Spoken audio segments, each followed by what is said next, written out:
Dhjetëra fermerë të fshatit Orman në Bashkinë Maliq po përballen këtë vit me një humbje të rëndë ekonomike pasi fara e patates që kanë blerë në një subjekt privat ka rezultuar jo cilësore, duke bërë që një pjesë e prodhimit të mos mbijë ose të degradojë plotësisht në tokë. Fermerët thonë se dëmja arrin në miliona lekë dhe kritikojnë ndërhyrjen e institucioneve shtetërore për verifikimin e farës, analizimin e saj dhe dëmshpërblim për humbjet e shkaktuara. Sipas tyre, problemi nuk ka ardhur nga toka apo mënyra e kultivimit, por nga cilësia e farës së përdorur këtë sezon. Prej më shumë se 2 dekadash, fermeri Krenar Kreka tregon se ka punuar me të njëjtën lloj fare patateje, por këtë vit situata ka qenë katastrofike. Ai shprehet se mbi 75% e farës ka rezultuar e fyezuar dhe nuk ka prodhuar, ndërsa dëmja ekonomik për familjen e tij kalon 30 milion lekë. Neve kemi punuar për 25 vjetësh me këtë lloj fare patate, Karlit quhet, dhe nuk na ka dalë asnjëherë siç ka dalë si vit. Si vit ajo është mbi 75-80% që është e fyezuar fare, që s'ka dalë fare. Po dhe ajo që ka dalë është jashtë çdo gjëje, ajo ju e pat vit, është e degraduar domethënë. Ai akuzon mungesën e kontrolleve dhe kërkon që institucionet shtetërore të verifikojnë farën që sipas tij ka hyrë në treg pa analizat e nevojshme. Problemi qëndron këtu sepse shteti nuk i ka bërë analizat si duhet qenë kur ka hyrë në dogant, edhe gjeri këtu, ose buri e ka falsifikuar, e ka marrë në Enver Shaolli Lumalas, ka një filial tjetër aty që quhet Qemal Petriti, edhe ai nuk e pranon domethënë këtë gjë, që e pranon që ta kam dhënë farën, po nuk është me probleme, thot. Fakti ja ku është këtu, analizat e tokës ja kanë bërë, janë të tëra kartat në bujqësinë e Korç.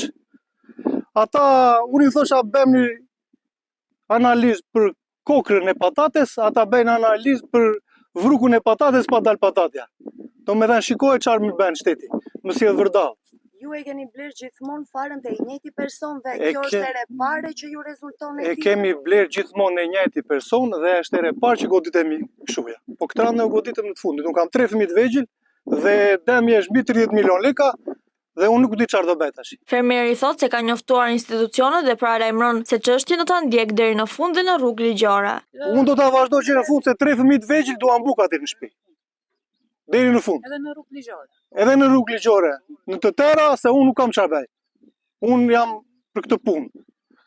Ja dhash lek, tash vit ta shikoj buri këtuja ose nuk e di shtetit, i lutem që të vit ta verifikojnë vetë. Të ardhurat e tua të vetme janë nga tokë. Po neve bujqësinë kemi, s'kemi gjë tjetër. Çfarë bëjmë neve? Dhe bashkëshortja e Krenarit, Jorida Kreka, flet për një situatë tepër të rëndë financiare dhe emocionale për familjen e saj. Ajo tregon se janë kryer të gjitha punimet bujqësore me kosto të larta, ndërsa në fund toka ka mbetur pa prodhim. Sa e vështirë është kjo situatë për ju? Shumë e vështirë. Shumë e vështirë. Siç e shikoni janë gjithë to dy lym tikura kot. Është pluguar, është frezuar, është mbill, nafta në atë kohë është marrë me 2000 lekë që është bërë kjo. Ajo kërkon ndërhyrje të menjëhershme nga shteti dhe dëmshpërblim për fermerët e dëmtuar. Shpenzimi gjithsej që del kostoja në fund të korrikut të kësaj që duhet ta shisja unë, del mbi 30 milion. Dëm për mua. Unë le 3 fëmijë të vegjël atje me virën për të ardhur për të bërë hizmet këtyre, shterit si fëmijët. Kurse kjo përfundon kështu. Ju çfarë kërkoni sot? Dëshpërblim. Dëshpërblimin tim kërkoj. Se këte nga hyri kjo farë.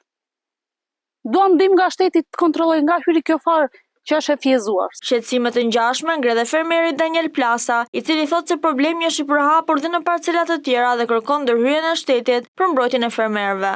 Për mallin që shikoni këtu, është i gjithi djerë sot në këtë fazë që shikohet, që duket.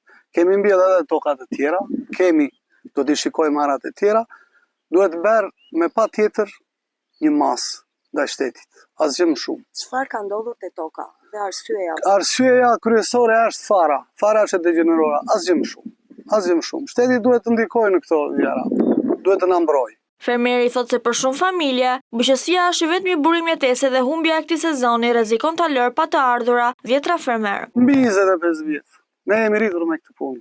Ne jemi bërë në fundit jemi bërë agronom vetë. E dim se çfarë ndodh ndaj bimës. Sa dëm ke ti si fermer? Kalojnë shumë. Ç'të të them? Nuk mund të flas për këtë punë. Sa e vështirë është për ju dhe a keni besim se do të merren masa për të? Unë them se do na ndihmoj shteti. Nuk e besoj të na lërë në këtë fazë që jemi. Kemi për të rritur fëmijët, asgjë më shumë. Ne për familjen punojmë. Fermerët e Ormanit kërkojnë që institucionet përgjegjëse të kryejnë analizat laboratorike për farën e patates, të përcaktojnë përgjegjësi dhe të marrin masa konkrete për dërshpërblimin e tyre, pasi sipas tyre dëmet e këtij viti kanë vënë në rrezik mbijetesën ekonomike të familjeve që jetojnë vetëm nga buqësia.